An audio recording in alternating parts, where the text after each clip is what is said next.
అయితే ఆ పిల్లడి చచ్చిపోయాడా?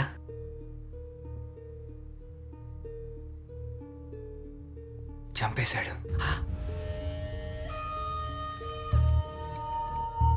3 అడుగుల గోడ, 4 అడుగుల పిల్లాడు, పైనుంచి కాల్ స్లిప్ అయి పడిపోవడం ఏంటి సార్? ఏదైనా లాజిక్ ఉందా? వాడే చంపేశాడు అంటే వాళ్ళ నాన్నను కూడా వాడే? ఖచ్చితంగా వాడే సార్. ఈ విషయం ఆయనకు చెప్పాలనుకున్నాను, ఆలోపే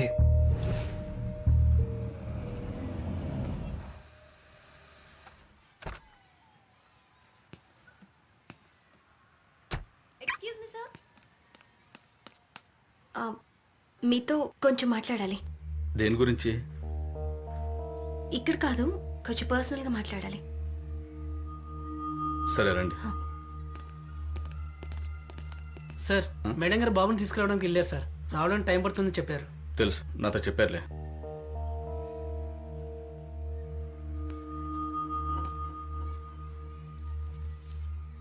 ఉంచు. Thank you sir. అదే మీ అబ్బాయి ఫీజు అదే కట్టాలన్నావు కదా, కట్టే.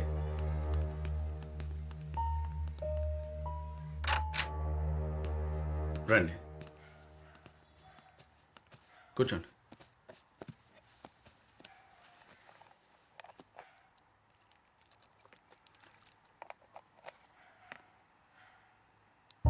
ఇప్పుడు చెప్పండి. అదే సార్, మీ అబ్బాయి చనిపోయాడు కదా. అవును.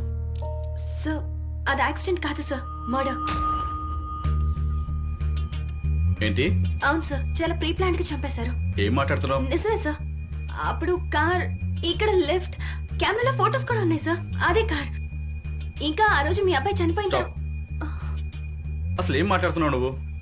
నాకేం అర్థం కావట్లేదు. సార్, మీ క్లారిటీ కావాలంటే ఓ 10 minutes ఆ ఫ్లాట్ కి రండి. ఆ తర్వాత మొత్తం మీకే అర్థం అవుతుంది.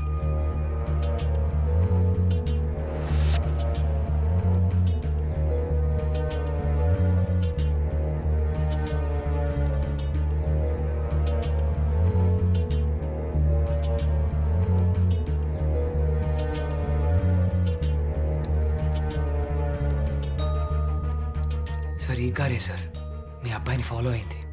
వాడు చనిపోయినప్పుడు కూడా నేను ఈ కార్ని చూశాను సార్.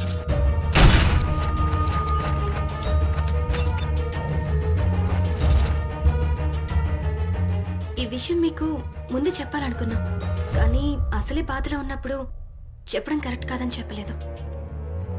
సార్, ఇదెవరో కావాలనే మిమ్మల్ని బాధ పెట్టాలని చేస్తున్నారు sir. You had a picture perfect family. మిమ్మల్ని ఏడిపించాలని చూస్తున్నారు. ఏదో పగతో చేస్తున్నట్టు అనిపిస్తుంది సార్. మీ వల్ల ఎప్పుడైనా ఎవరికైనా ఏదైనా జరిగిందా? కొంచెం ఆలోచించండి sir. You have any enemies? Will you shut up?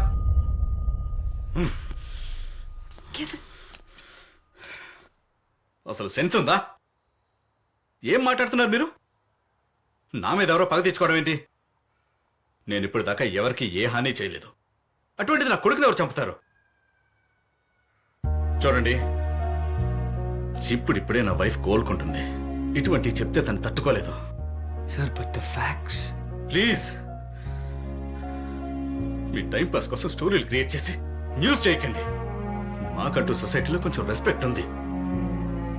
మీకు దండం పెడతాను, దయచేసి నా కొడుకు చావుని ఇష్యూ చేయకండి ప్లీజ్. సార్,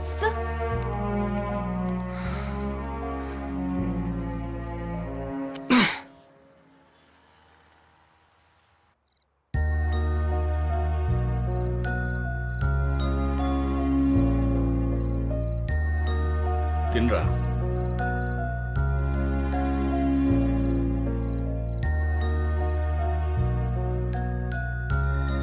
ఇదెవరో కావాలనే మిమ్మల్ని బాధ పెట్టాలని చేస్తున్నారు sir. You had a picture perfect family. మిమ్మల్ని ఏడిపించాలని చూస్తున్నారు.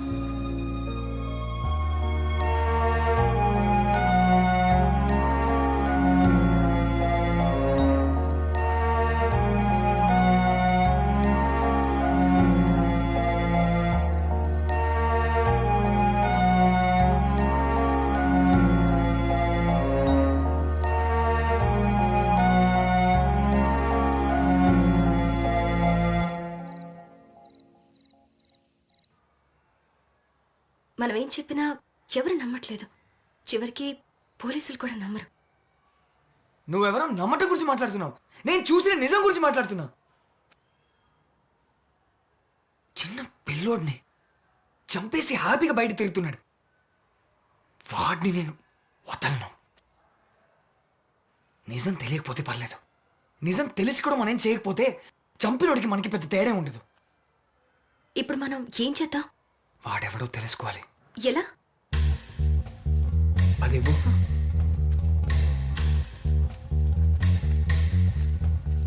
ఆ రోజు యాక్సిడెంట్ చేయడానికి వచ్చినప్పుడు ఆ కార్ నంబర్ 5566, కానీ తర్వాత నేను చూసిన కార్ నంబర్ 7161. ఫొటోస్లో కూడా మనకి అదే కార్ నంబర్ కనిపించింది. అంటే వాడు యాక్సిడెంట్ చేయాలనుకున్నప్పుడు దొరికిపోకూడదని కావాలనే తప్పు నంబర్ ప్లేట్ వేసుకొచ్చాడు. సో ఇది కాదు నంబర్. మళ్ళీ ఆ అబ్బాయిని పైనుంచి తోసేటప్పుడు చాలా జాగ్రత్తగా కొంచెం దూరంగా కార్ పెట్టేసి వచ్చాడు. అంత జాగ్రత్త పడ్డాడంటే అదే వాడి కరెక్ట్ కార్ నంబర్ 7161. హే, మా అంకుల్ ఆర్టీఓ ఆఫీస్లో పనిచేస్తారు. ఆయన అడిగి అడ్రస్ కనుక్కున్నావా? కానీ ఇలాంటి పనులు చేసేవాళ్ళు ఖచ్చితంగా కరెక్ట్ అడ్రస్లో ఉండరు. కనీసం 1% ఛాన్స్ అయినా ఉంటుంది కదా. ట్రై చేద్దాం. చేద్దాం.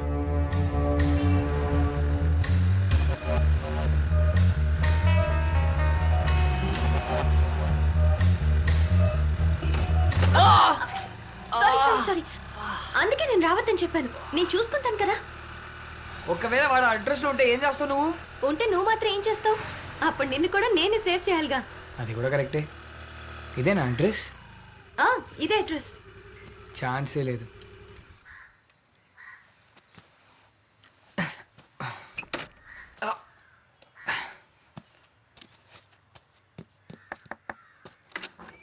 ఆ, 7161 కార్ మీదేనా? నా కార్ ఏంటి మేడం, ఈ స్కూటర్ తప్ప నాకేమీ లేదు. అడ్రస్ మీదే ఉంది. కారున్న ఇల్లు ఇలా ఉంటుందా మేడం? Thank you. ఇది కాదంట. నేను చెప్పానా వాడు కరెక్ట్ అడ్రస్లో ఉండడు.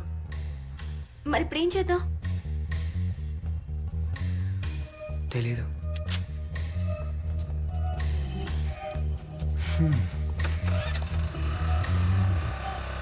రే ఆపు ఆప్ రే రే రే పోతావు రే. ఆపండి ఆపండి, బండి పక్క తీయండి. నా దగ్గర licence, RC, helmet, pollution check అన్నీ ఉన్నాయి. దాంతోపాటు మీ బండికి 1000 రూపాయల ఫైన్ కూడా ఉంది, అది కట్టి తీసుకెళ్ళండి. నేను ట్రాఫిక్ రూల్స్ చాలా సిన్సియర్ గా ఫాలో అవుతాను. ఆయన ఎందుకు కట్టాలి? 4 సార్లు సిగ్నల్ జంప్ చేసినందుకు. డౌట్ ఉంటే గూగుల్కి వెళ్ళేసి ఈ చలానా చూడండి, ఫోటోలతో సహా ఉంటుంది. ఏంటి గూగుల్లో చూసేది? నా డ్రైవింగ్ గురించి నాకు తెలీదా? హే, నేను ఇస్తా. ఒక సెకండ్. ఏయ్! ఇదిగోండి. ఏయ్, నా 2000. అరే గో గో అంటే ఎందుకు ఇచ్చా? తీసుకో. Okay, go go go. ఏమైంది చెప్పు. ఇంటికి పోనీ. గూగుల్లో వాడి గురించి తెలుసుకోవచ్చు ఈ చలాన్ సైట్లోకి వెళ్తే. నాకెందుకో టైం వేస్ట్ అనిపిస్తోంది. హ? అయినా వాడు సిగ్నల్ జంప్ చేస్తాడని గ్యారంటీ ఏంటి? ఖచ్చితంగా చేస్తాడు. అరే ఈజ్ అ క్రిమినల్. ఎన్నోసార్లు తప్పించుకోవడానికి కంగారుగా డ్రైవ్ చేసి ఉంటాడు, షార్ట్ కట్లు వెతుకుతాడు, సిగ్నల్లు జంప్ చేసి ఉంటాడు, రూల్స్ బ్రేక్ చేసి ఉంటాడు. 100%. దీంట్లో నంబర్ ఎక్కడ కొట్టాలి? ఇదిగో నువ్వు కొట్టు. TS09E7161. వాడికి మొత్తం 7500 రూపాయల ఫైన్ ఉంది. దేనికోసం? అన్ని సిగ్నల్ జంప్ చేసినందుకే. ఏ సిగ్నల్ జంప్ చేశాడు? Khairatabad, RTC cross roads, Jubilee Hills check post, SR Nagar and Kukatpally. ఎన్నెన్ని సార్లు జంప్ చేశాడు? ఖైరతాబాద్ 2, ఆ, ఆర్టీసీ క్రాస్ రోడ్స్ 1, మ్. Jubilee Hills check post 2, SR Nagar 6, Kukatpally 3. SR Nagar, Kukatpally maximum. కూకట్పల్లిలో ఏ టైంకి జంప్ చేశాడు? మధ్యాహ్నం 12:30కి, ఈవినింగ్ 4కి అండ్ నైట్ 7:15కి. అక్కడ ఉండదు. SR Nagar night 10:30, 11:30, morning 9, 10:30, 11:30 and again night 12:30కి. Photos చూడు, టైమింగ్స్ చూడు. ఇంటికి వెళ్ళేటప్పుడు తీసిన ఫొటోస్ ఇవి. అంటే ఖచ్చితంగా వాడు ఎస్ఆర్ నగర్ పక్కనే ఎక్కడో ఉంటాడు. ఎస్ఆర్ నగర్, మధురా నగర్, కళ్యాణ్ నగర్ కలిపితే 6.5 కిలోమీటర్స్ రేడియస్. ఈ 6.5 కిలోమీటర్ రేడియస్లో ఆ ఒక కార్, ఆ కార్ ఓనర్ని పట్టుకోవడం మరి అంత పెద్ద కష్టమేం కాదు. ఎస్